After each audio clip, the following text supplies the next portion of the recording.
Rockland Police say they saw a spike in crashes over the weekend. 5 people were taken to hospitals to receive treatment, with one being seriously injured. Colin Gallagher reports. I can't say we've had a day that many in that short amount of time. During a busy tourist weekend due to the Maine Lobster Festival, Rockland PD says that they had responded to 10 vehicle accidents on Saturday alone.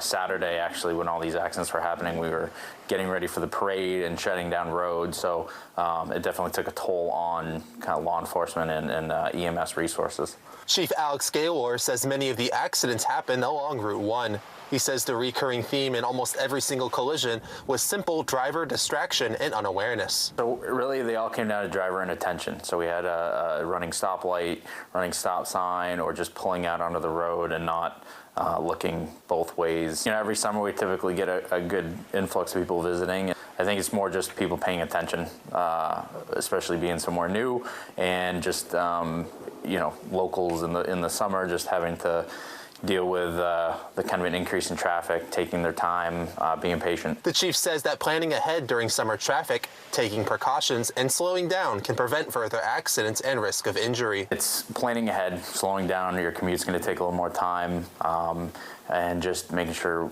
everyone is getting there safely, trying not to get frustrated if there is an increase in traffic.